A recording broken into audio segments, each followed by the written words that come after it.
Hello again, everyone. Welcome to another Friday night live stream. I'm Rod Saunders from Jew and Greek, and tomorrow is the 62nd anniversary of the assassination of John Kennedy, JFK, in Dealey Plaza in Dallas. Now, as many of you know, I'm from North Texas, and I was 6 years old when Kennedy was assassinated.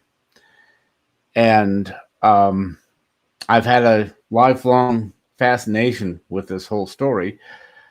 I think primarily because I grew up 2 miles from Lee Harvey Oswald's brother, Robert Oswald, who had a daughter my age.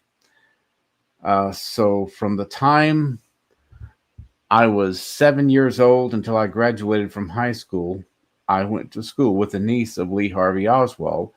They never changed their last name, so everybody knew that they were related to him. And of course, she never wanted to talk about it. And so I don't pretend to have any insider information because of that. But it just, hearing the name Oswald when the roll was called when I was a kid, that left an impression on me that these were real people with real lives. The Kennedys, the Oswalds, the Tippit family, Jack Ruby, all those people were real people. They weren't just names in a history book for me. And so I always wondered what happened. What the heck was the deal here? We were told when the Warren Commission released its findings in 1964, we were told that Lee Harvey Oswald acted alone. There was no conspiracy. There's nothing to see here. Just go on about your business. And most of the country did exactly that, but some people didn't. Some people said, I ain't buying it. And so I want to start off. Well, before we get into all that, let's just welcome all of the people who, I don't know if I'm going to have a big turnout for this tonight or not. We'll see how it goes. At this point, I got 17 people watching. But I just wanted to do this and see what it would be like to do a live stream on this and handle some questions about it and everything. But I see Gary Luba and let's see, Between Two Lamps, Catastrophic Cannon, also known as Brother Maynard, Charismatic Calvinist, BT Zealot, and Ava Greenfeather. Welcome to all of you. Thanks for joining me tonight. Let's see. Between Two Lamps says, Rod, I'm going to request you do a podcast holding Robin Bullock's accusers accountable. Please. I don't know about that. I'm not a fan of Robin Bullock, and I've actually called him on. He said that the Lord told him in 2020 that Joe Biden would not be president, but he was. And he said a lot of other things that have not endeared me to him. I don't know what the latest is with Robin Bullock, but chances are I'm not going to have time to look into it sufficiently to address that. If it was somebody that I knew, somebody that I has earned my trust, I might feel differently. Let's see. Charismatic Calvinist says, I was predestined to write this. Who fired the magic bullet? That's the $1 million question, isn't it?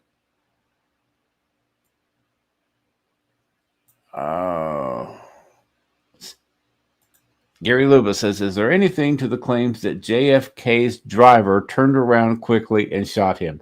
That's part of what I want to address, all the crazy theories out there. Yes, there's a theory that JFK's driver driving along down Elm Street, and all of a sudden he slows the car down and shoots the president and then speeds up. and heads to Parkland Hospital. That's about as crazy as Benny Hinn saying that Adam could fly to the moon. And no, there's somebody else had a theory that someone was shooting from a sewer. There's another theory that a Secret Service agent in the car following Kennedy's car accidentally discharged his weapon and killed Kennedy. There's one lady on YouTube who claims that Jackie, Mrs. Kennedy, had a pistol,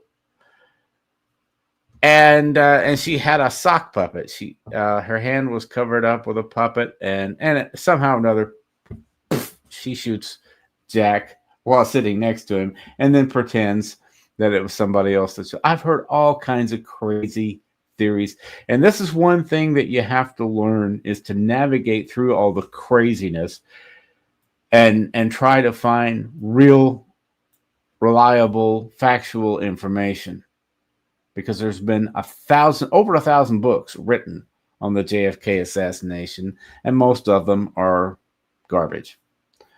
I'm going to go over a few here in a minute. Oh, there's Dwayne Green, Canadian, tuning in to hear about the JFK assassination. I guess Canadians are interested in this still. I'll get into some of the books that I think you should read. Well, let me go ahead and do that. Let me go ahead and just pull that up.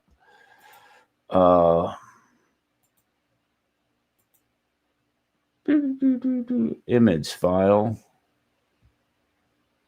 That's not the one that I want.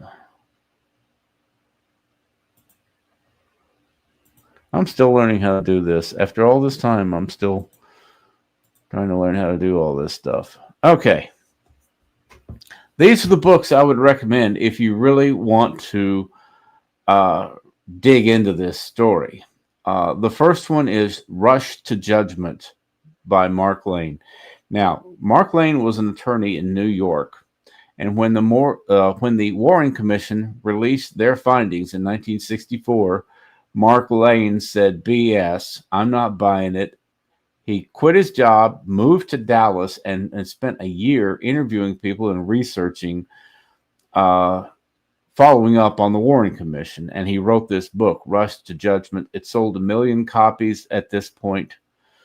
And this was the book that launched the JFK assassination book writing frenzy, because people saw that there was a demand for books on the topic, because his book sold so well.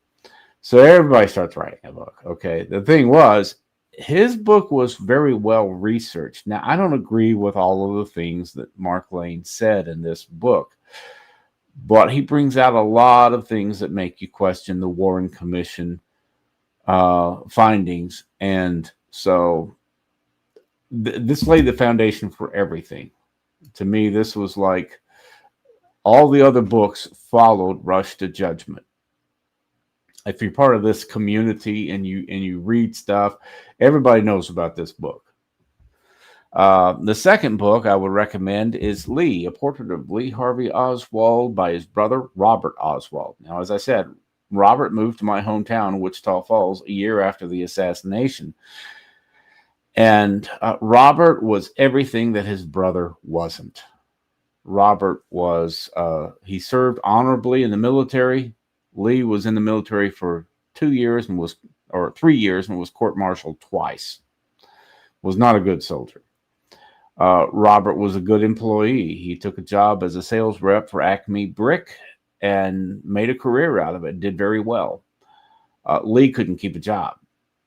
Robert was a good family man, married for, I don't know, let's see, he passed away in 2017.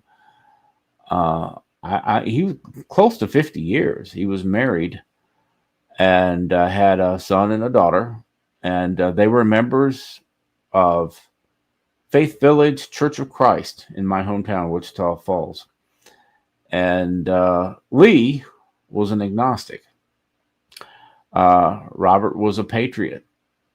Lee hated America. He was a socialist, and he thought America was materialistic, and um, he had nothing good to say about the country.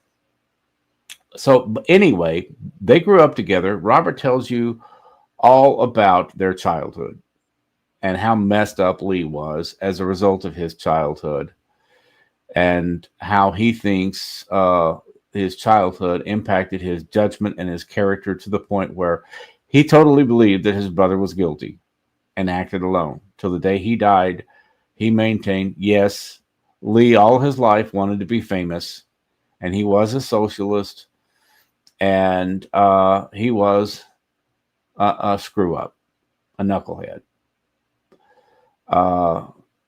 But it was his brother, and he loved him, and he wanted to help him, but you can only help somebody as much as they'll allow you to help them. Anyway, he tells you the whole story. Nobody knew Lee Harvey Oswald better than his brother, Robert Oswald.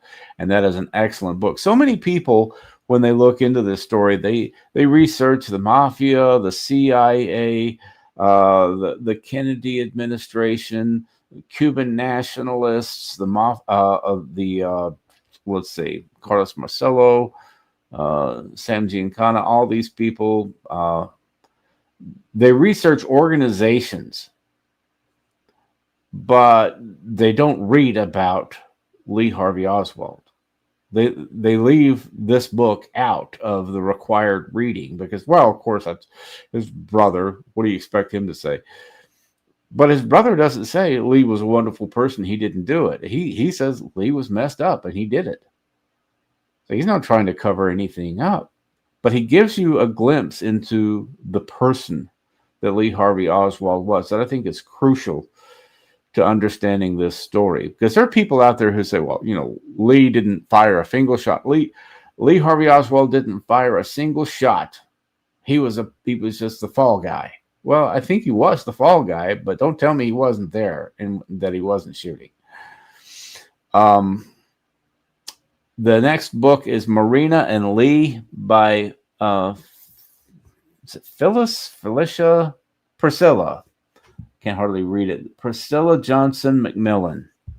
Now, she was a very interesting lady. The only person that I know of who met Lee Harvey Oswald, both Lee Harvey Oswald and John Kennedy, because when she was in college, she worked as an intern for Senator John Kennedy. And then after she graduated, she was fluent in Russian, and she lived in Moscow as an ambassador. And when Lee was over there trying to defect to the Soviet Union, she met him and interviewed him. And consequently, Lee was denied. He tried to defect to the Soviet Union. They didn't want him. But he was over there going through that whole process. And because she was there, she met him. So she knew both of them. Now, she didn't have any idea, I think, what Lee was all about, what he was doing or anything. And, of course, she only knew John Kennedy as Senator Kennedy. She was over there in the Soviet Union when he died as president. Anyway, she met them both. And when she came back to the States, she interviewed Oswald's widow, Marina Oswald, who was from Russia. And because she was fluent in Russian, she could communicate very well with Marina, and she wrote this book based on the conversations that they'd had over a 2-year period. And it gives you a glimpse into the kind of person that he was. He beat his wife. They were separated at the time of the assassination. She moved in with a friend named Ruth Payne, and he was living in a boarding house in the Oak Cliff section of Dallas. But that's those two books, written by Robert Oswald and Priscilla Johnson McMillan.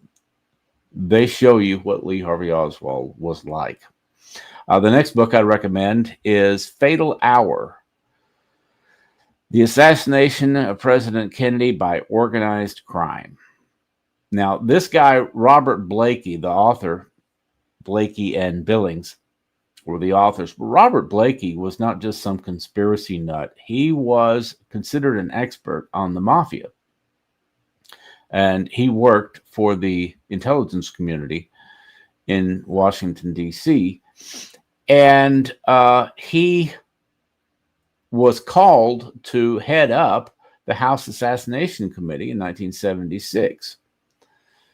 And at the time, he says he didn't see any way that the mafia was involved in John Kennedy's assassination. He was an expert on the mafia. He didn't see any reason. I mean, the mafia doesn't kill. They don't do political assassinations.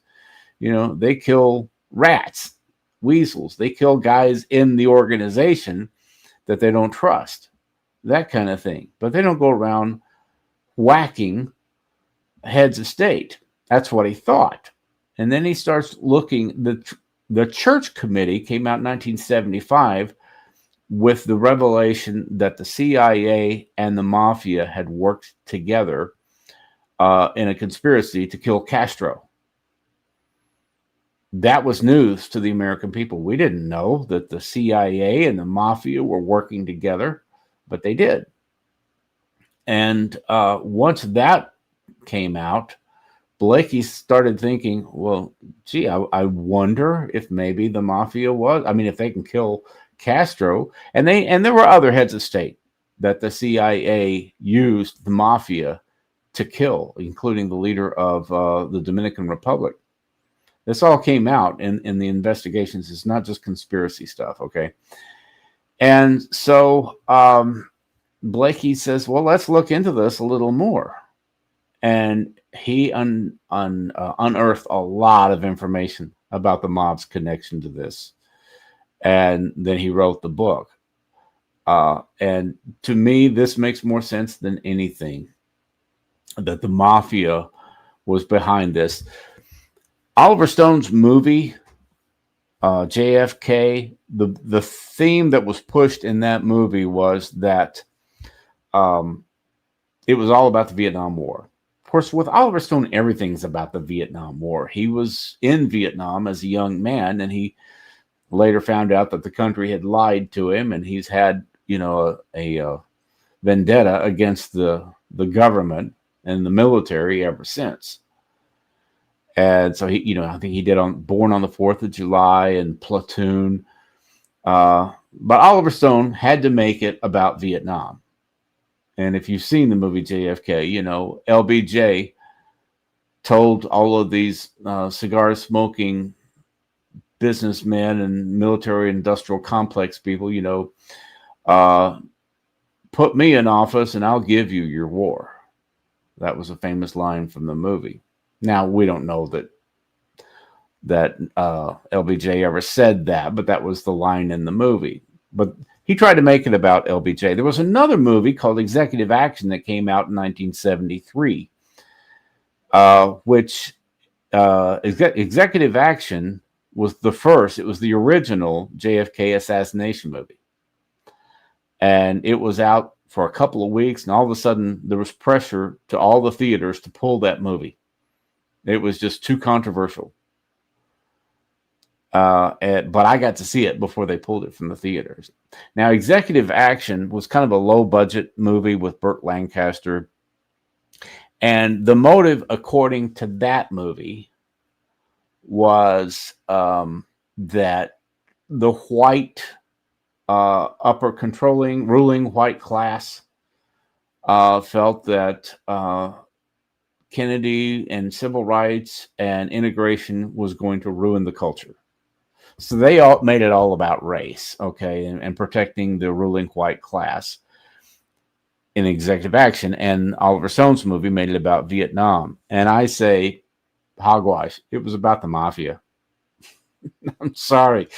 They don't want to talk about the connections with the mafia because, you see, JFK's dad, Joe Kennedy, made a deal with the mafia.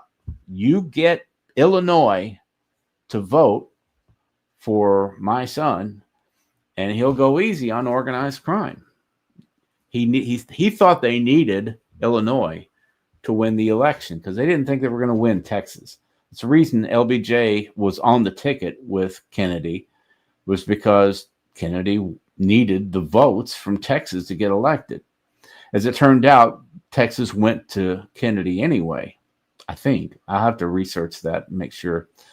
But they felt like they needed Illinois. So Joe Kennedy said, deliver Illinois and we'll leave the mafia alone. So Illinois went for Kennedy because the mafia and the unions and Mayor Daley and everything, they were all in this machine together.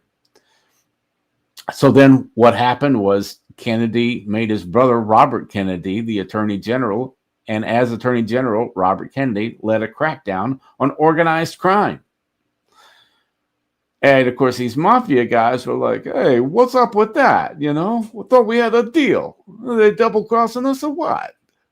So they weren't happy that after their pledge to go easy on organized crime, Bobby Kennedy was leading a crackdown on organized crime. They felt double crossed. Well, you don't want to double cross the mafia, you know. So anyway, that's my firm belief, is that the mafia drove this whole thing. We'll get into that in a minute here. The next book that I would recommend is Reclaiming History by Vincent Bugliosi. Vince Bugliosi was the prosecuting attorney for Charles Manson. He got the conviction of Charles Manson from the Tate LaBianca murders. It's a very famous crime story there in LA back in the 60s. And, or was that the early 70s? I don't remember exactly what year it was. But anyway, this is not a conspiracy nut guy. This is not somebody who doesn't know what they're talking about. This guy was a professional prosecutor. And he looked at all the evidence, and he wrote a book, Reclaiming History, the Assassination of President John Kennedy, and he presents his case against Lee Harvey Oswald. He believed that Oswald was the lone assassin, and he presents that case in this book. The same thing was true with Case Closed by Gerald Posner.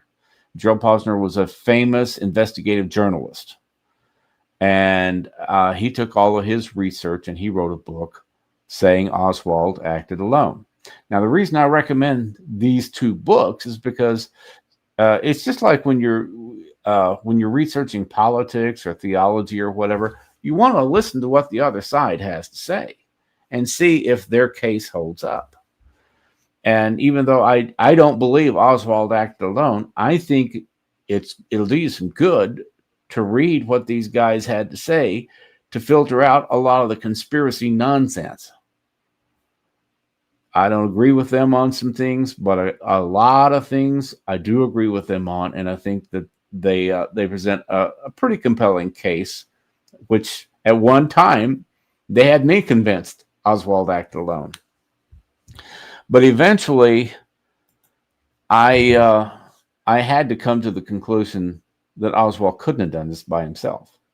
And the reason I believe that is because I started looking at the evidence, and I listened to the testimony of John Connally, who was at that time the governor of Texas. He was sitting in the seat in front of Kennedy.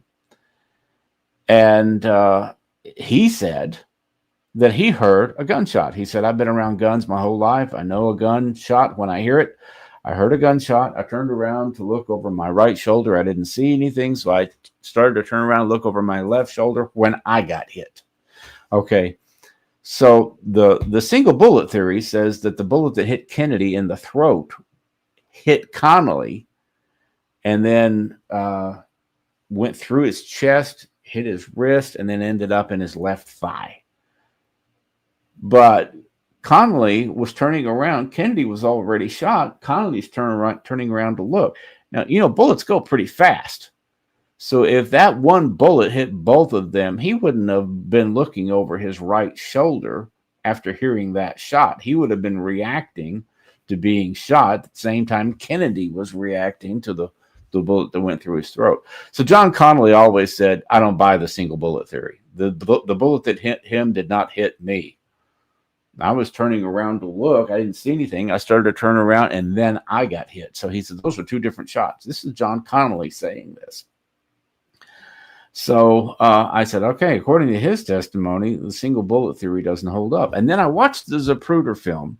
Now, you have to understand, the Warren Commission had an expert on that rifle that Oswald allegedly fired, Mannlicher Carcano. It's a bolt action rifle. You have to reload every time you fire. And their expert said it takes 2.3 seconds to reload, aim, and fire that weapon accurately. And so I'm watching the Zapruder film, and from the time that Connolly reacts to being shot until the fatal shot hits Kennedy in the head was 2 seconds at the most. Sometimes it looked to me like it was 1.9 seconds. Sometimes it was 2 seconds on the dot, but it was not 2.3 seconds. And that they said it takes 2.3 seconds to reload, aim, and fire accurately. And that last shot was pretty accurate. I mean, it hit its target. So I just had to conclude, based on what I had looked at, those were not the same shots. The shot that hit Kennedy in the throat didn't hit Connolly, and the shot that hit Connolly didn't hit Kennedy. And those were two shots coming from two different people. And so I said, okay, I can't buy the single bullet theory. I can't buy the lone gunman theory anymore. And so when you reject the lone gunman theory, now you've got to believe in a conspiracy, right? Because if it wasn't one person, it was two. And if you got two people shooting, you got a conspiracy. So then you got to weed through all the nonsense and try and figure out who was behind this thing. And that's what started me down this path. And it's been a long, long journey. I've been back and forth on this thing. I've been... when I was a kid, I believed that Oswald acted alone. And then as I got a little older and I saw Executive Action, I was 16 years old when I saw that movie. I said, okay, I think it was a conspiracy. And then I saw JFK. Okay, now it really looks like it was a conspiracy. And then Gerald Posner and Vince Bugliosi came out with their books. And I said, well, maybe he did act alone. So I've been back and forth on this thing. But what ultimately convinced me was Connolly's testimony and the Zapruder film and the experts with Warren Commission that says 2.3 seconds. It wasn't 2.3 seconds. And what the Warren Commission didn't know when they began investigating this, their theory was Oswald fired 3 times. The first shot hit Kennedy in the neck. Second shot hit Connolly. The third one hit Kennedy in the head. Then they found out there was a fourth bullet that struck the curb. Now, you have to understand, I used to live in Dallas. Executive Action is on YouTube. Yes, it is. So if you guys want to go and watch that with Burt Lancaster, you can see this is the movie I watched in 1973. I don't recommend the movie as far as their conclusions or anything, but just for the sake of curiosity, if you want to see that movie, it is out there available for free on YouTube. So now I lost my train of thought.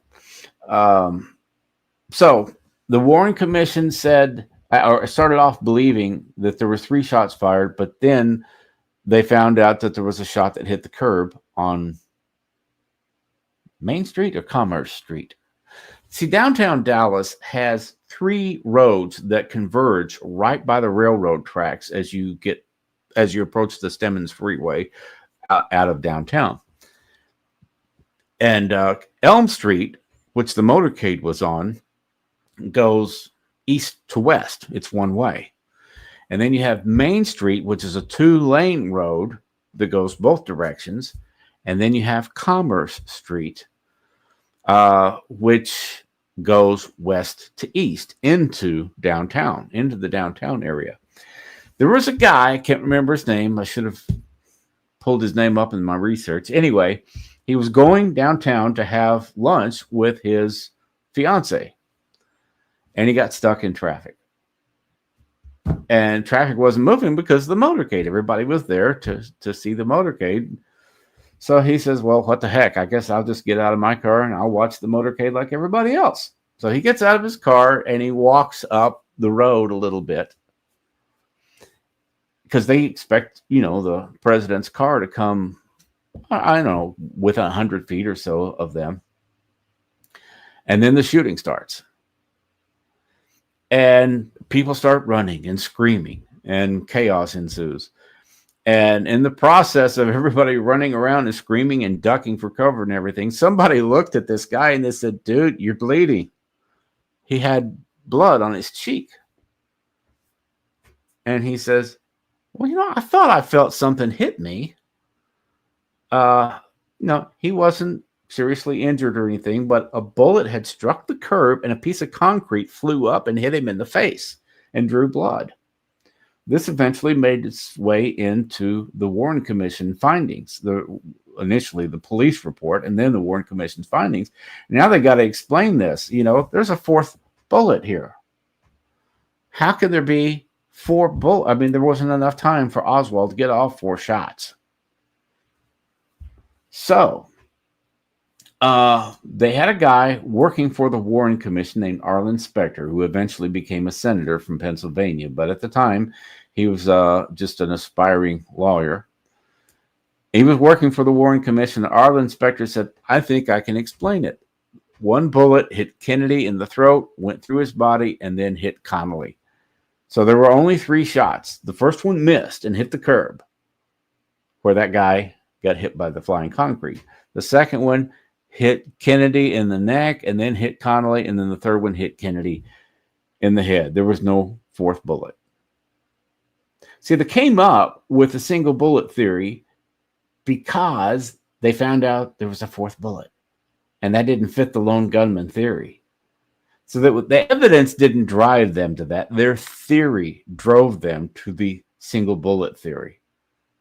Otherwise, you got 2 shooters, and it's not a lone gunman. And so Arlen Specter says, "Oh, that explains it all." And so that was what the Warren Commission concluded. Yeah, okay, it was one bullet hit both of them and did all that damage and was barely scathed. The bullet was in pristine condition. It wasn't really in pristine condition. It was a little bit warped, but it certainly didn't look like it had hit bones in 2 people. Anyway, there's a phone recording where LBJ is talking. Oh, first of all, let me show you the people who were on the Warren Commission. And let's see. Image file, that's what I want.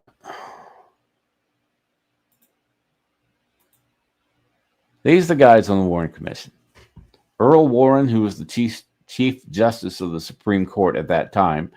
Senator Richard Russell from Georgia.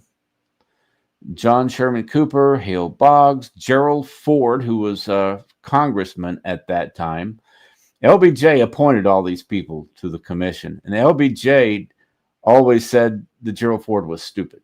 He said, "That boy played football without a helmet," because Gerald Ford was a football star in college. And he says, I think that fellow been playing football without a helmet. So why did he put somebody so dumb that he thought was dumb on the Warren Commission?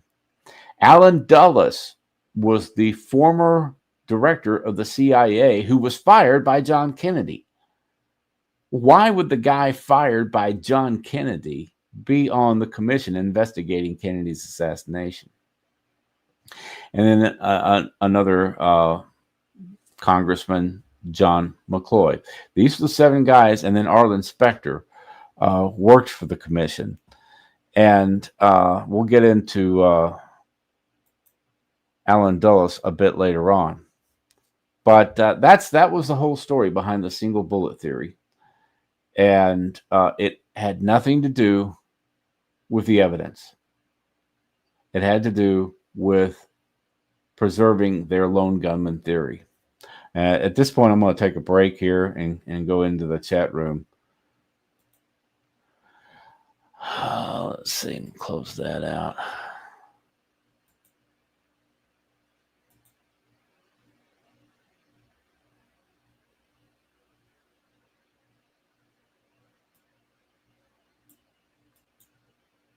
LBJ and J. Edgar Hoover knew more than they were letting on. I don't have any evidence that either one of these guys was in on it. But I think common sense would tell you if you're going to assassinate the president and make the vice president the president, you probably want to have some sort of assurance that the new president isn't going to pursue you, legally. So common sense would tell you they probably ran it by LBJ. He probably knew about it, but I don't see any evidence that LBJ was involved. I'm not saying he wasn't. I'm just saying, I go by evidence and I don't see the evidence. So you just have to start making assumptions at that point. Roger Stone, who worked for Nixon, Roger Stone says that LBJ did it. And look, LBJ was a crook. I'm from Texas. I remember when LBJ was president. The guy was a crook, and he was perfectly capable of it.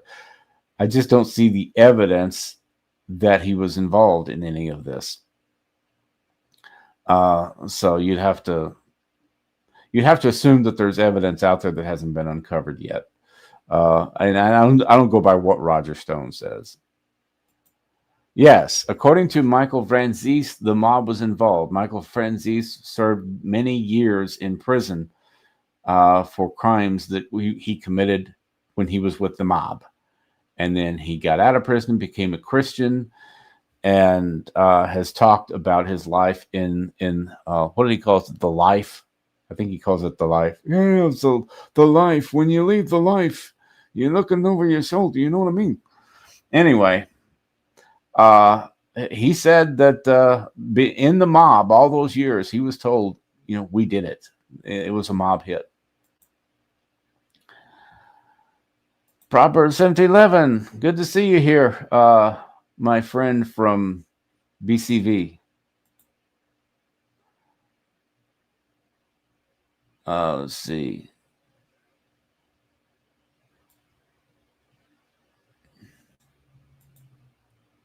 Yeah, I think I already showed that. Be interesting to hear Rod's take on Genesis 6, Sons of God. Kind of a rabbit hole. Yes, it is kind of a rabbit hole, but I don't believe in the Seth Cain interpretation. I do believe that it was angels. We'll get into that in another video. Do you think Connolly was in on it? No, absolutely not. Matter of fact, I met John Connolly when I was young. He happened to be launching his presidential run in 1980 or 1979, somewhere. I think it was 1979. I was in the Dallas area, and he did a stump speech, his first stump speech in running for president on the Republican ticket. He was a Democrat at the time that he was the governor of Texas, but he left the Democrat Party and became a Republican. So he's going to run for president. So he gets up and he makes his speech, and he says, well, that's all I wanted to say, folks. You got any questions out there? And I raised my hand. I was young. I was about 20 years old. And so he says, yes, young man. And I said, can you balance the budget? And he says, absolutely, we can balance the budget. We just have to cut spending. And he says, I appreciate your question. I was so proud. I got to ask John Connolly a question. But he was a good man. Everybody in Texas loved John Connolly. When you say the governor in Texas back then, even after he left office, everybody knew you were talking about John Connolly. If you said Governor Clemens or Governor Bush, you'd put their name on it. But if you just said the governor, everybody knew you're talking about Connolly.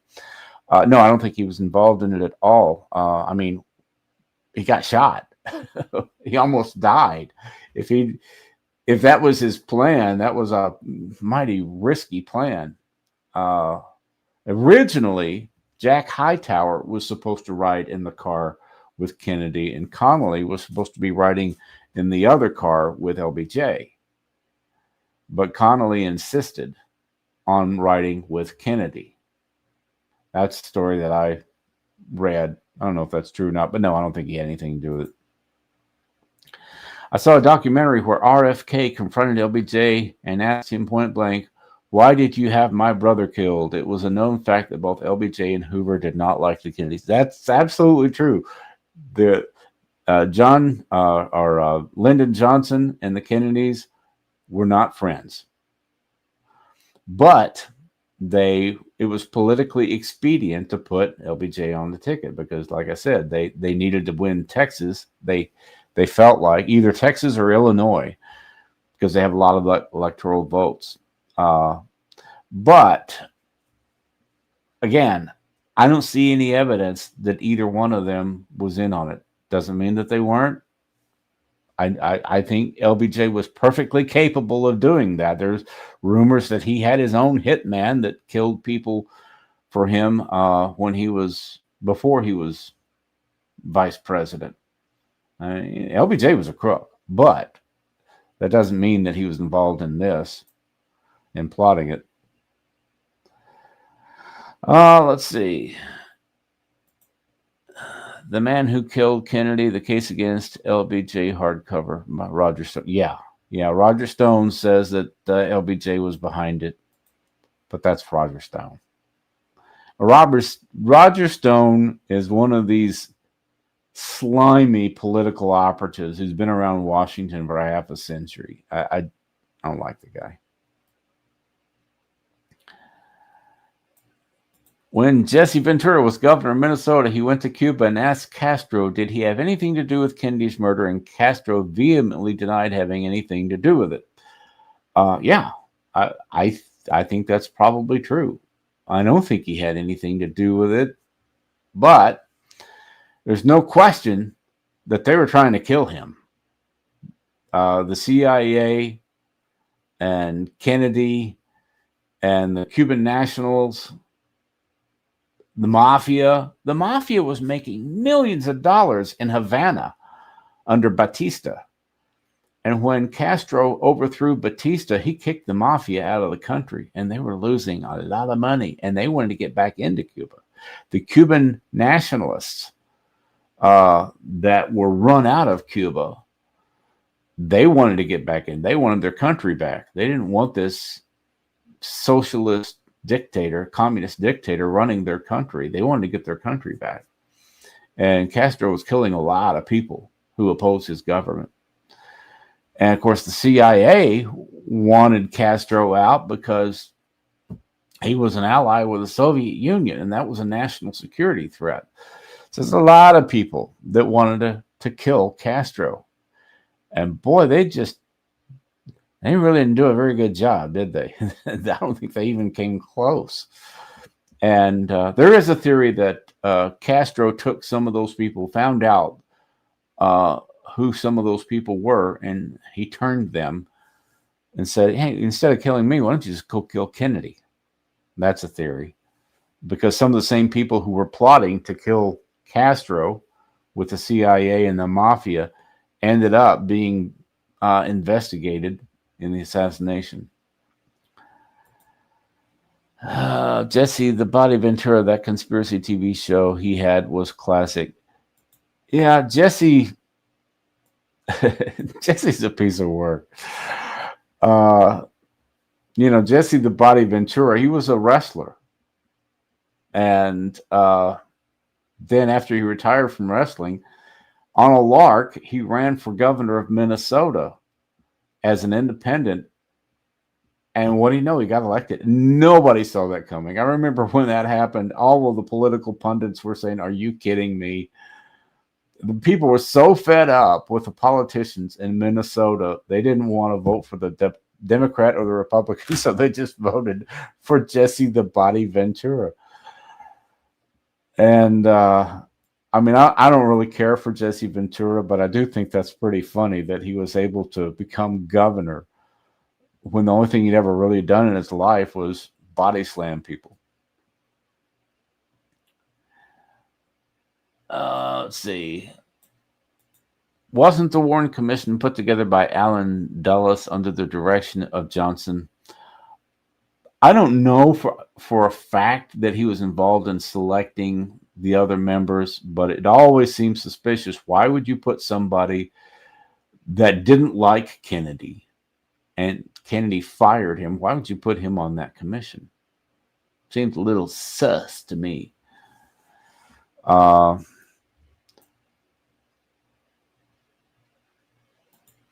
Didn't Johnson have a hand in putting together the Warren Commission? Well, yeah, Johnson was the president. After Kennedy was killed, Johnson was the president. And he put the Warren Commission together. So he may have had, I'm sure he did have some input from Allen Dulles. But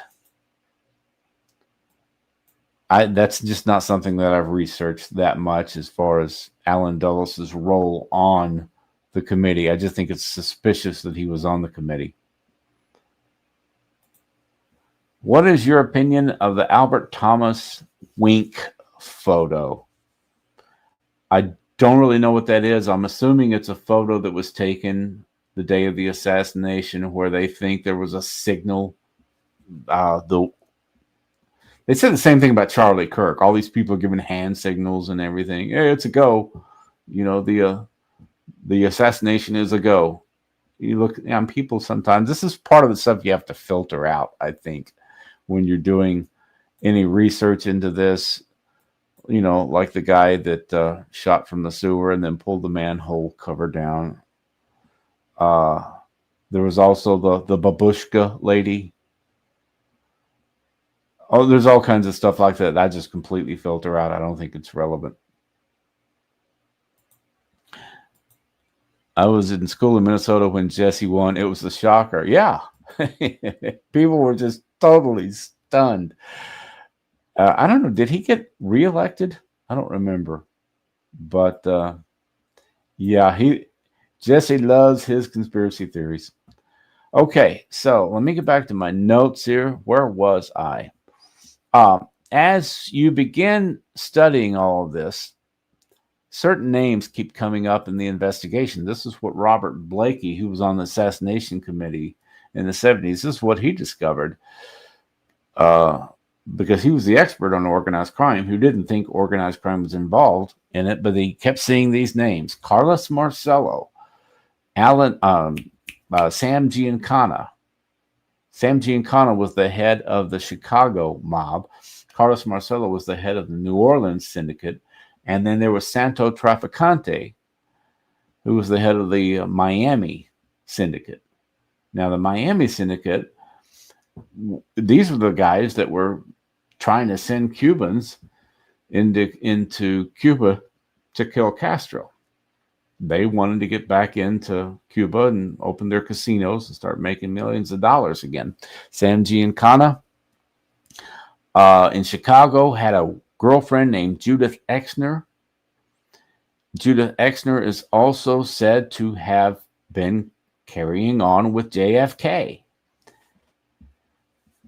And this is not just rumors. There's documentation that Kennedy was involved with Judith Exner, and she was also involved with Sam Giancana. And they say that she was taking messages back and forth between Kennedy and Giancana about their plot to kill Castro. And let me just take a break here and say something. People have the idea that the United States in the 50s and early 60s was this pure moral country. You watch TV and you got Father Knows Best and Ozzie and Harriet and Leave It to Beaver. And let's see, there was another TV show back then that was supposed to be representative of that era, a more noble, pure time in America's history. We didn't have profanity on TV, and matter of fact, when Dick Van Dyke, the Dick Van Dyke show came on in the early 60s, they had to have twin beds for Rob and Laura Petrie. You could not show a man and a woman in the same bed. Even if they were married, you could not have a scene in a TV show where a man and a woman were in the same bed. So they had to have twin beds. That's the image that people have of the United States back then. But in reality, this country stunk to high heaven. Just a few examples. You had the Tuskegee experiments where let me read you. I wrote this down. The Tuskegee study of untreated syphilis in the Negro male was a study conducted between 1932 and 1972 by the United States Public Health Service and the Centers for Disease Control and Prevention on a group of nearly 400 African American men with syphilis. The thing was, they lied to these guys. Some of them, they said, we're treating you for syphilis, and they just gave them a placebo. And, some of them died. And they were just part of an experiment. And they didn't tell these guys, you're part of an experiment that you might end up dead. That's disgusting. The Jim Crow laws were disgusting. A good chunk of American commerce was run by the mafia. It's hard for people today to imagine America being that way. But older people like me, I remember every once in a while on the news, you hear about some mafia guy that got whacked.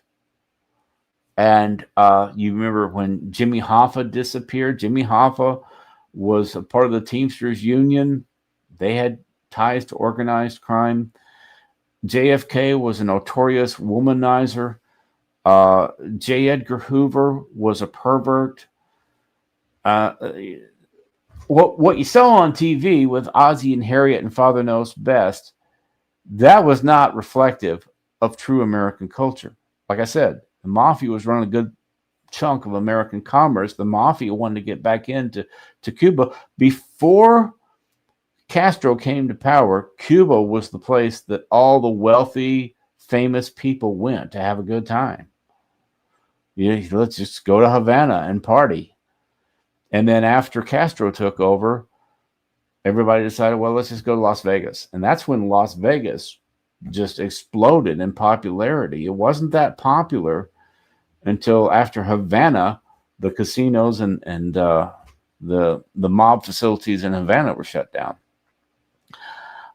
So it was a time in the country when a lot of dirty stuff was going on. The MK Ultra stuff, the program, which eventually came out. Like I said, the mafia and the CIA working together to assassinate heads of state as part of their Cold War strategy.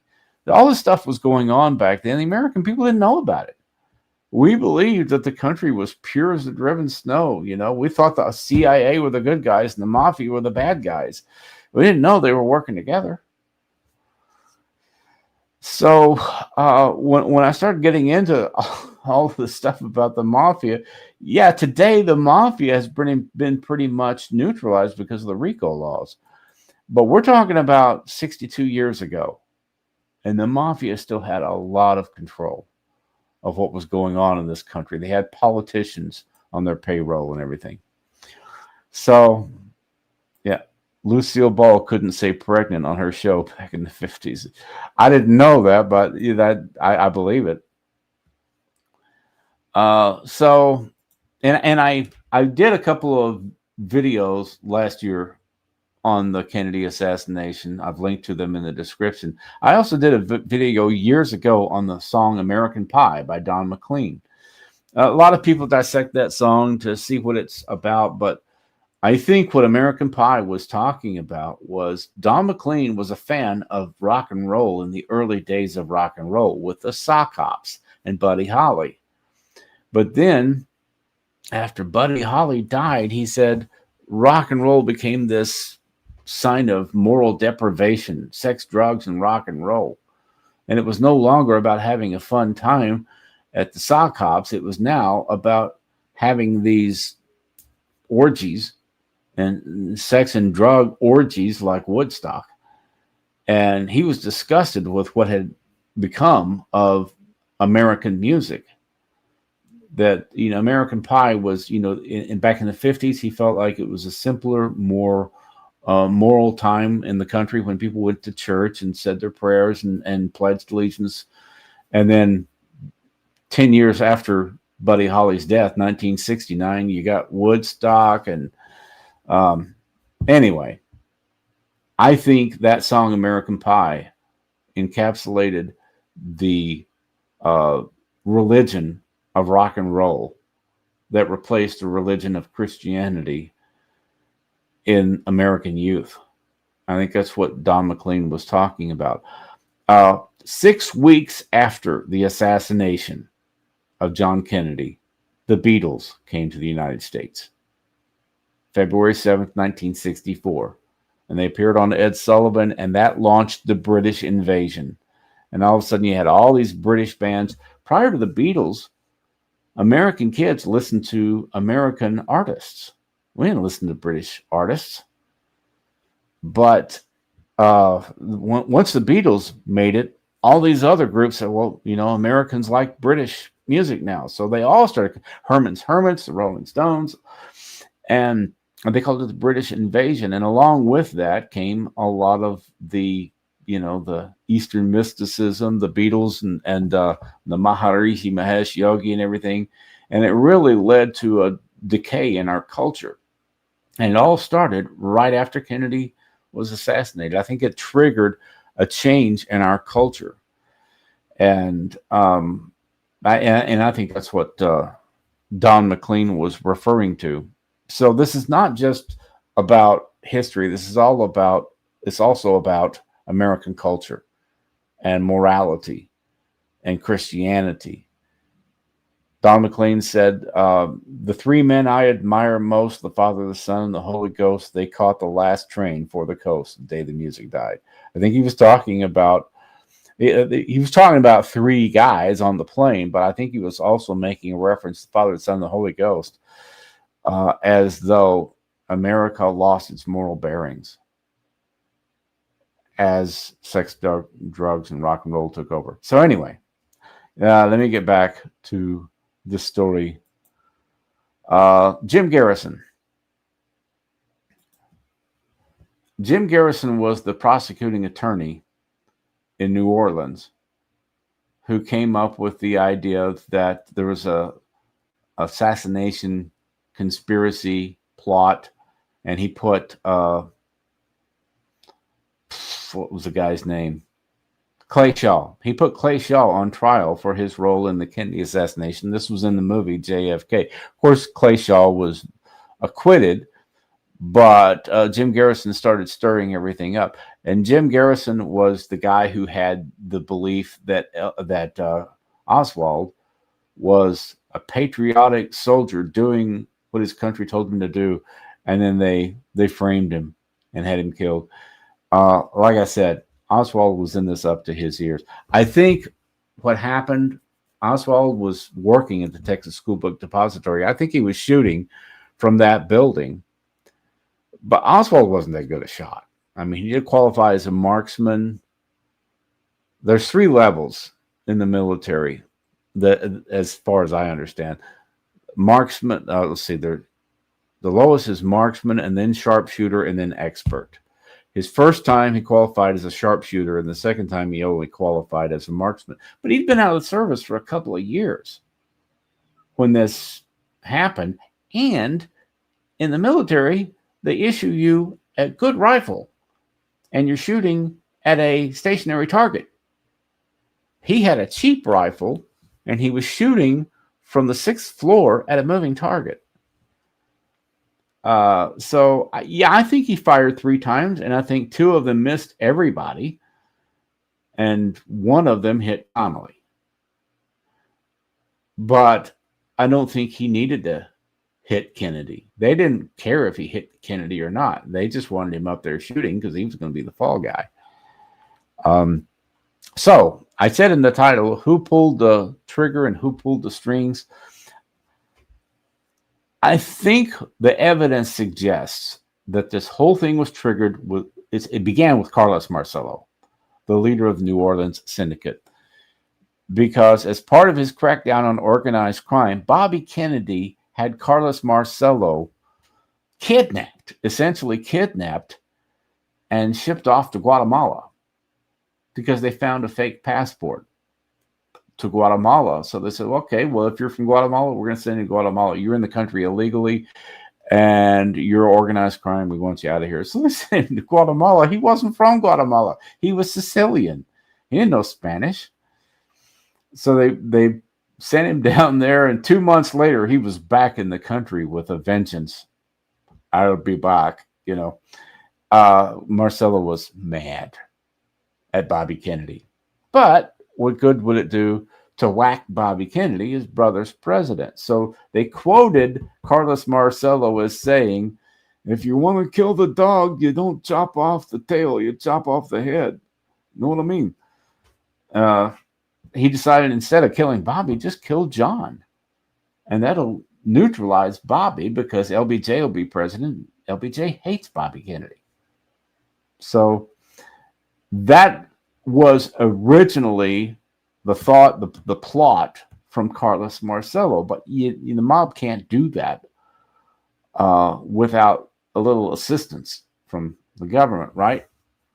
I don't think the CIA per se was involved because Allen Dulles was no longer the director of the CIA. Some other guy took over.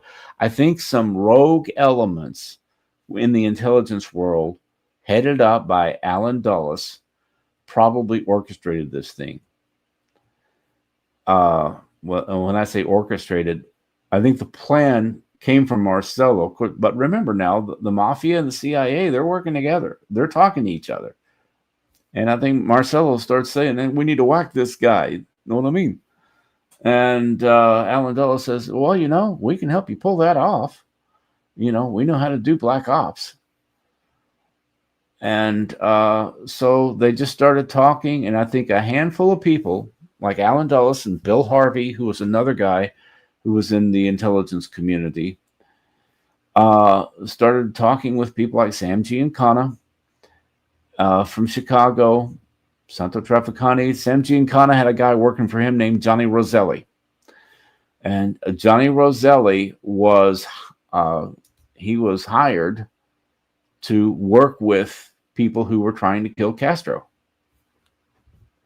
And he was called before the Church Committee in 1975 to testify about the CIA's involvement with the mafia. And then a year later, the House Select Committee on Assassinations calls Johnny Roselli. They want to talk to him. And before he could appear, he came up dead. He was supposed to play golf with some friends one day. He didn't show up. And there's like, oh, what happened to Johnny? He's standing us up or what? Well, they started looking for the guy, and they eventually found him stuffed in an oil drum in the bay in the Miami area. Somebody didn't want him to testify before the House Assassination Committee. So, and then Sam Giancana ended up getting whacked too. People wonder, well, how could it be a conspiracy? How could you keep all these people quiet? If you kill people for talking, you can keep them quiet. And that's what the mafia does. They kill you. What's the old saying? Snitches get stitches. You don't rat on the mob. And a lot of people ended up dead who were really close to this investigation. And that's, I could do a whole show on that. But that's not what I've researched. But I think it was just a handful of people in the intelligence community, not necessarily in intelligence organizations, but they had close ties to them. Allen Dulles used to run the CIA. And then you got a handful of people in the mafia working along with the intelligence guys. And so now, who pulled the triggers? Who were the actual shooters? There are names that are floated around out there. One name is James Files. James Files is a guy who did an interview, wrote a book, I think, talking about he was the guy who killed Kennedy. And James Files is in prison for 50 years for trying to kill a couple of cops. And he had plenty of time. I mean, it's one thing, when you got a life sentence, you got plenty of time on your hands. So he had all the time he needed to read and research all this stuff and come up with all these crazy stories. But I don't believe anything James Files says. Because James Files said that Oswald the day before the assassination, he was staying in a hotel in the Dallas area, and Oswald came by and picked him up, drove him through downtown Dallas, and showed him the layout. Here's where all the buildings are. Here's where the motorcade's going to come. And so just to brief James Files on the operation. Problem is, Oswald didn't drive. He never had a driver's license. He never had a car. So the idea that he came by James Files' hotel and picked him up, I don't think James Files, he probably never imagined that Oswald couldn't drive when he came up with that story. And there's other lies that people have caught James Files in. So I don't believe James Files had anything to do with it. Besides, he was only 21 years old at the time.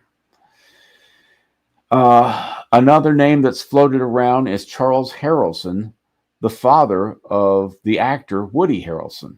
Charles Harrelson was a convicted assassin. He killed a judge in Texas and went to prison for it. And a lot of people think that he was one of the shooters, Charles Harrelson, because he was a professional assassin, because he killed a judge. Somebody hired him to kill a judge. But I don't think he had anything to do with it. I think people like to throw those names out there because they're names that people recognize. The guys that I think were probably hired to do the job were outsiders. I don't even think they were from this country.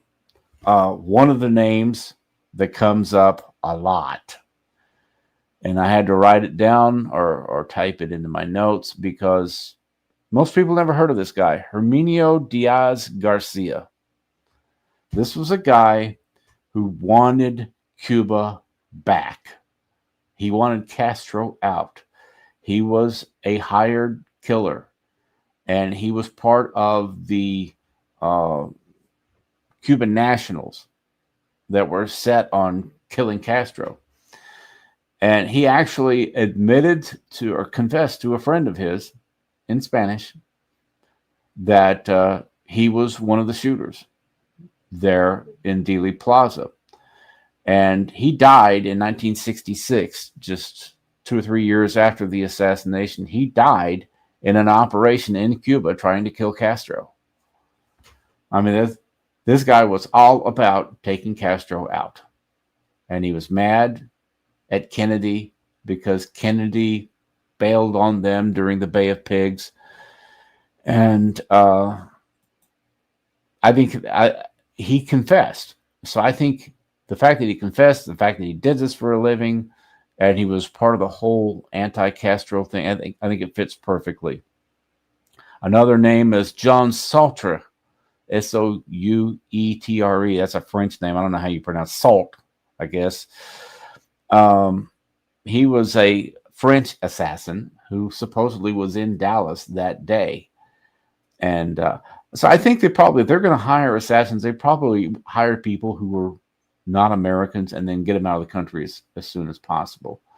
So they're not going to be names that people know. They're just going to be hired assassins from probably outside of the country. Another name that's floated is Charles Nicoletti, who was a mob hitman. They called him Chucky the Typewriter. And apparently he was in Dallas that day. So I don't know. But those are a few names that are floated around. But the point is, it isn't about who pulled the triggers. It's about who pulled the strings. They could have hired any number of people to do this job for the right amount of money. Okay. Oswald was just there as a convenient guy to blame it on. Oswald was a knucklehead. Somebody, I'm sure, told him, hey, you're going to be famous, or we're going to give you a free pass to Cuba, because he wanted to go to Cuba, the workers' paradise. And he's trying to get a visa. He went to Mexico City to try to get a visa because you couldn't get a visa to Cuba during the Cuban embargo. You couldn't buy Cuban cigars. You couldn't get a visa to go to Cuba in the United States. So he had to go to Mexico City to try to get a visa to go into Cuba. And he ran into a bunch of red tape and everything. And I think somebody at that point said, hey, we can get you into Cuba. Just do this little job for us. And so he was just dumb enough to fall for it. And he's up there saying, okay, as soon as I shoot Kennedy, they're going to fly me out of the country and get me into Cuba. That's my theory on it. Uh, I don't know. Somehow or another, Oswald had associates in the intelligence world and associates in the uh, anti-American socialist community. I don't know if he was trying to be a double spy. I don't know what he was doing. I don't think he knew what he was doing, but he was just dumb enough to get himself stuck in the middle of this thing. And I'm convinced, because if you read the story, Oswald, after the shooting, you know how he gets uh, away from the Texas School Book Depository? He gets on a bus. Remember, he can't drive. He got on a bus. Well, the bus got stuck in traffic amidst all the chaos, so he got off the bus, and then he got in a cab. And he took the cab to his boarding house, and he went in the boarding house, and he grabbed a jacket and a pistol, and he just headed out on foot. Now, does this sound like a guy with a plan? He takes a cab to his boarding house and then starts walking, and an officer comes up, confronts him. He shoots the officer and then goes running down the street. And they follow him into the movie theater, and that's where he was arrested. I think something went wrong with Oswald's plan. I think he was just improvising. But I think somebody probably told him, we'll have a ride waiting for you to take you to the airport to get you out of the country. And then the ride didn't show up. Then Oswald realized, oh, I've been set up. Something like that. Something went wrong somewhere. I don't think Oswald was supposed to live. I think whoever set him up was thinking he'd be killed right there in Dealey Plaza, but he got away. And then he got arrested. And so now they're thinking, if this guy starts talking, we're all dead. And he's in police custody. What do we do? How do we make sure this guy doesn't talk? And then there was this guy named Jack Ruby who ran a nightclub in Dallas who had ties to the Chicago mob, who just happened to know some guys at the police department. And he walked in without any ID. Nobody stopped him. He just walked in there when they were transferring Oswald. Boom. Shot him. Oswald's dead. He ain't talking now. And then a couple of years later, Ruby died in prison, and he claimed that they were injecting him with cancer cells. Crazy stuff. So who pulled the triggers? Like I said, it could have been anybody that was willing to do the job, that had proven in the past that they could do assassinations, that they could do hits. And I personally believe that they had one guy who fired one shot from Dealey Plaza, and I think there was another guy probably shooting from the south end of the railroad tracks. There's a nice area there with bushes and everything. I think they both fired one shot and got in their cars and drove off. And everybody went running toward the Texas School Book Depository because they heard shots coming from there. But because that would have made the most sense to me, that it was a triangulation strategy. Oswald shooting here, Dealey Plaza guy here, and the railroad track guy here. But it may have just been two shooters. It may have just been Oswald and the guy from the grassy knoll. I don't know. I think somebody else hit Kennedy in the neck. I don't think Oswald did. I don't think Oswald was good enough to hit a target. Like I said, I think two of his shots missed and one of them hit Connolly. That's my theory. I think he was in it up to his ears, but he had no idea what was going on until it was too late. So, and who pulled the strings? The guys, everybody. Kennedy had a lot of enemies.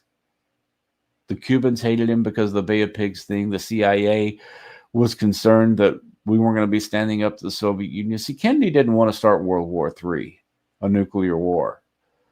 So he didn't want to give any air cover to the Bay of Pigs thing. And that's the reason he fired Allen Dulles, because Allen Dulles told him they wouldn't need air cover. Now, all they needed to do for the Bay of Pigs operation, give the guys some weapons, give them some training, and they can do it. They don't need air cover. So then the operation starts, and it's not going well. And Allen Dulles goes to Kennedy and says, well, they need air cover. And Kennedy said, I told you no air cover. We can't have American fingerprints on this. And so Dulles says, well, if you don't help them, they're going to get slaughtered. Kennedy says, that's on you.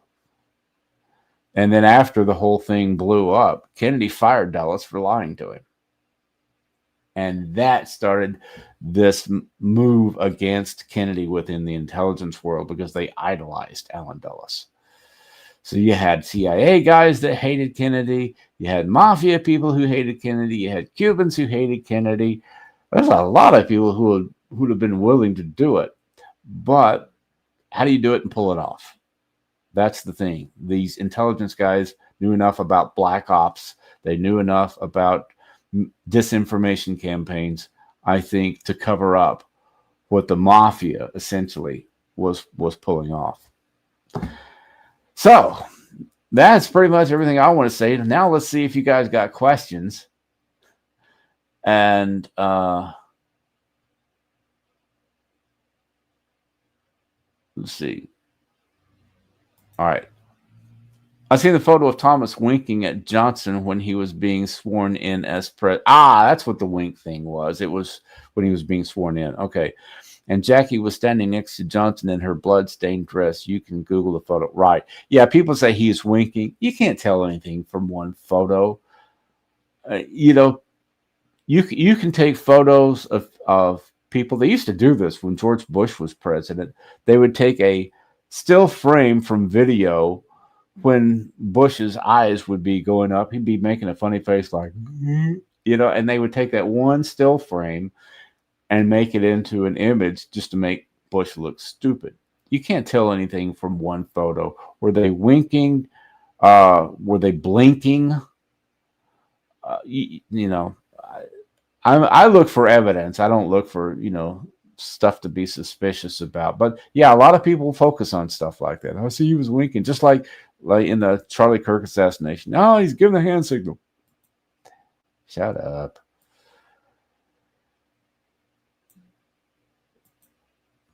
Eddie Haskell, give him the business. Yeah, leave it to Beaver. JFK was involved with many women, and the press knew it and looked the other way and kept quiet. That's true. That is very true. And another thing people don't know is that John Kennedy was in terrible health. He had a back brace the day of the assassination. When they wheeled him into the emergency room in Parkland Hospital, they had to take the back brace off. they didn't know he had a back brace, but yeah, his back was really messed up in the PT-109 incident when he was in the Navy. And he was on drugs. He big time drug user because of all the pain that he had because of his back. So he had drug problems, back problems, moral problems, and the media loved him, so they covered up for him. The Brady Bunch had the first shared bed scenes, I think. Now, I'd never heard that, but I wouldn't doubt it. Thank you, Brother Maynard, for sharing that little piece of trivia. Supposedly, Ruby and Oswald knew each other before the assassination. Oswald used to frequent Ruby's nightclub. At least that's the story. Yeah, that's stuff that you hear, and I just don't know if I believe that or not. It's interesting because Jack Ruby, I talked about Carlos Marcello, the head of the New Orleans crime syndicate. Jack Ruby had been to New Orleans with some of his associates. He had business that he was conducting from time to time in New Orleans. Lee Harvey Oswald was born in New Orleans. And his mom's brother and her sister-in-law, Oswald's aunt and uncle, lived in New Orleans. He spent some time there with them the summer before the assassination. He spent some time in New Orleans. Supposedly, his uncle was a numbers guy under Carlos Marcello. That's a very interesting coincidence that somebody that Oswald was related to in New Orleans was connected to Carlos Marcello. David Ferry, who was the guy that he was in the movie JFK. He was the guy that was played by Joe Pesci. David Ferry was a pilot, and he would fly weapons into Cuba from New Orleans. And David Ferry, there's a photo of Oswald when he was like 13, 14 years old. David Ferry was working with these young people. I don't remember what the future pilots or future soldiers, some sort of an organization that he worked with teenage boys. There's a photo of David Ferry and Lee Harvey Oswald in the same photo. Oswald's born in New Orleans. He's got an uncle that works for Carlos Marcello, and David Ferry was involved with Clay Shaw and was part of that investigation by Jim Garrison. There's a lot of really shady figures that keep popping up, and there's all these connections. How could Oswald, and you know, when he was passing out his leaflets, Fair Play for Cuba, that was in New Orleans, where Carlos Marcello was the leader of the New Orleans Syndicate. So there's a lot of these pieces to the puzzle that will probably never be put together, but I think you get enough of a picture here to where you keep seeing, and people don't want to talk about this. They don't want to talk about Kennedy being involved with the mob, because we have this image of John Kennedy, that Camelot and all of that stuff. And so it had to be about Vietnam, or it had to be about maintaining, you know, the white, the ruling white class. Maybe it was because he was playing footsies with the mob and he got himself killed. Nobody wants to talk about that because that makes John Kennedy look bad. But I think that's exactly what happened. Let's see. In December 1985, Paul Castellano was whacked by Gotti. Was that the guy that was coming out of the restaurant in New York City? I remember that was the Gambino crime family, I think it was. But yeah, that was on the news, you know. There's another mobster got whacked today in New York. Afterwards, Gotti took over the Gambino crime family. Thank you. Yeah, that's the way I was remembering it. And so you just don't hear about that stuff anymore. The mob is not really the mafia. At least the Italian organized crime is not really a factor anymore. Now you have Russian organized crime and other organized crime gangs doing stuff. But as far as all these mafiosos, Italian guys, they're all pretty much legit now. People don't realize that the mafia built Las Vegas. Yeah, because they got run out of Havana. They got run out of Cuba. So they said, oh, we got to have casinos somewhere. You know, let's just go to Vegas. Makes me think about they sold their souls for rock and roll. Yeah, I guess you're referring to the Don McLean, my Don McLean American Pie theory. Methinks Dwayne sold his soul for a purple shirt. Got to have a purple shirt reference in every live stream. Love to hear your thoughts on the Charlie Kirk assassination. That's coming up. But I don't want to spoil it right now. Didn't Michael Scorsese tell who killed him?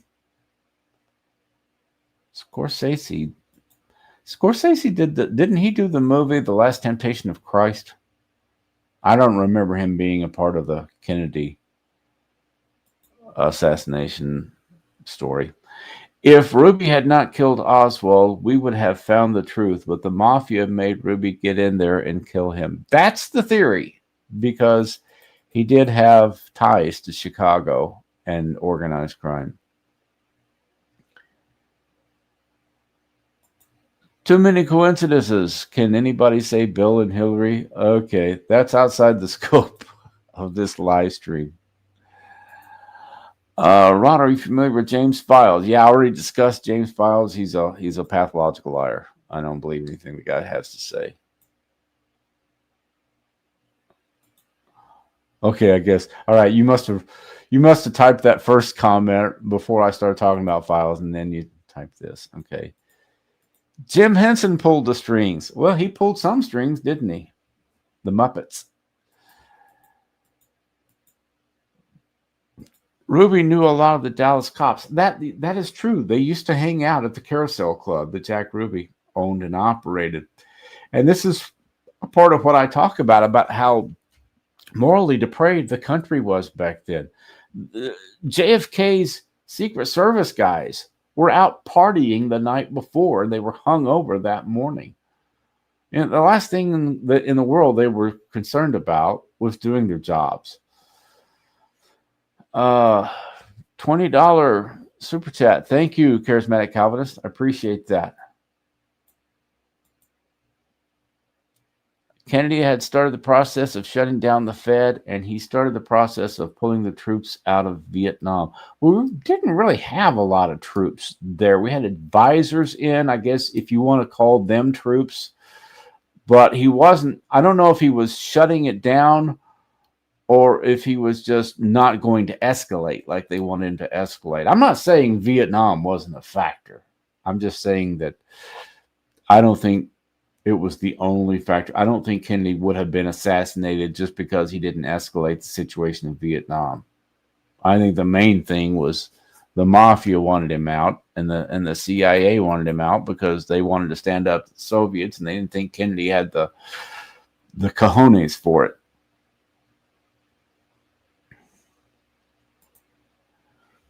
Back then, it wasn't required to tell a reporter, quiet, McGee. They knew not to interrupt. I don't know what quiet. I've never heard that before. Kennedy, Ruby, and Oswald all died in Parkland Hospital. I don't think Ruby died in Parkland Hospital. Did he? He was in a federal prison.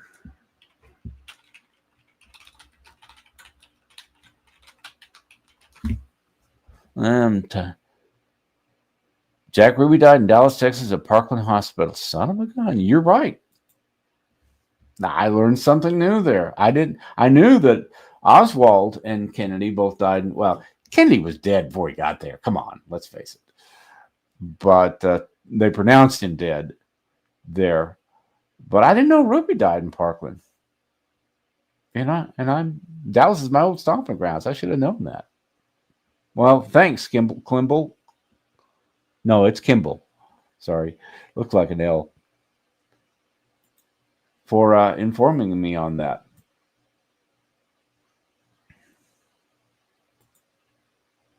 Okay. Scorsese is the ex-mafia guy with a podcast. He and Sammy the Bull both have come to Christ. Okay, so you must be talking about a mafia guy named Scorsese. I thought you were talking about the film producer, Martin Scorsese. My bad. Okay, so I've been going an hour and a half here, and I got through all the questions and comments as far as I know. I appreciate all you joining me tonight. If you don't have any other questions or comments, I'm not going to be doing this that often. I just wanted to do it tonight to see how it worked, to see if I want to do this every November, to do a JFK assassination thing. Probably not, because there's only a certain amount you can say about it. But the bottom line here is there's no way Oswald could have done it alone. And there were people who wanted Kennedy out of the way, but they wanted to do it in a way that didn't lead any tracks back to them, and they found this knucklehead named Oswald who wanted to be famous and had ties to the intelligence community, and he was the perfect fall guy. They actually, from what I've read, he was their third choice. The first site that they were supposed to do the assassination was in Chicago, and somehow word got out that there were some guys that were running guns in Chicago or something like that. Anyway, there was a security problem, and they aborted that assassination attempt. And so they said, okay, well, maybe when he does his motorcade in Miami or Tampa, it was somewhere in Florida. And they had a guy that was going to be the fall guy in Miami.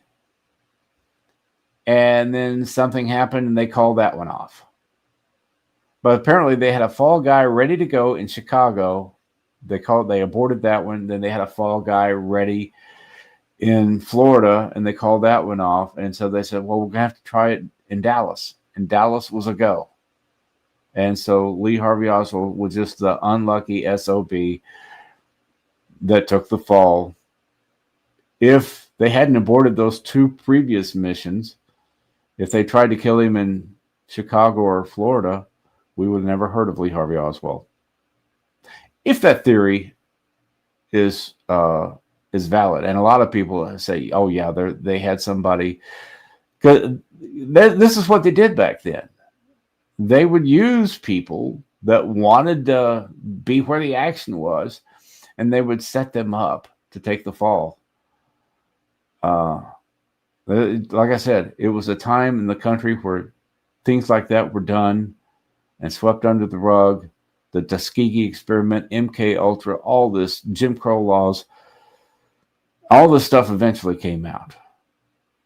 America wasn't, baseball, apple pie, Chevrolet, all that stuff that we thought about the 50s and early 60s. The country was very immoral, run by immoral people. And all of that eventually came out. And in many ways, I think we're better off today knowing how evil our government is than pretending that they're all moral and pure as the driven snow when they're not. So anyway, I'll stop sermonizing here.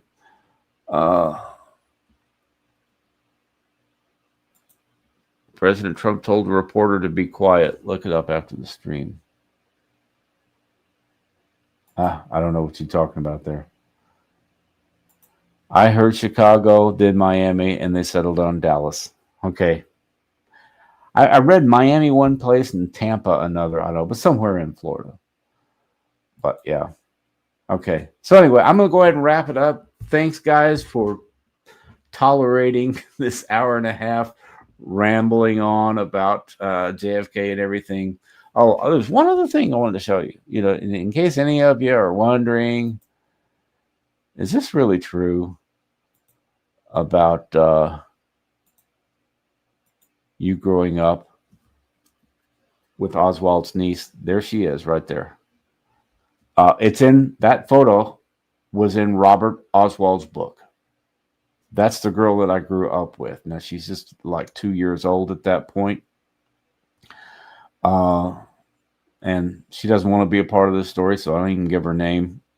She doesn't have the same name today anyway. But yeah, he's got the photo of his daughter being held by Lee Harvey Oswald. And you can Google it, Robert Oswald, Wichita Falls. And when he died in 2017, the same year my dad died, I read the obituary, and then I looked it up, and I found out, because I never knew where they lived, but I looked it up, and I said, oh, they were just 2 miles away from us. So it's just weird. He probably went to some of my recitals. Robert Oswald probably went to some of my recitals and PTA meetings and stuff like that, but I didn't know who he was. Just another parent there with their kids. And he just blended in with the community. And of course, a lot of people in Dallas didn't care for that name Oswald. He came to Wichita Falls, and he and his family, they all blended in the community, and they loved it there. So like I said, he spent the rest of his life there. So, okay. Thanks everybody. And we'll see you.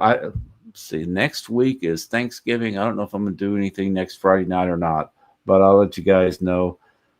if I am, and I got a couple of other videos in the works that aren't going to be live streams. Hopefully, I'll be able to get to them in the next month or so. So, thanks for watching, everybody, and be blessed.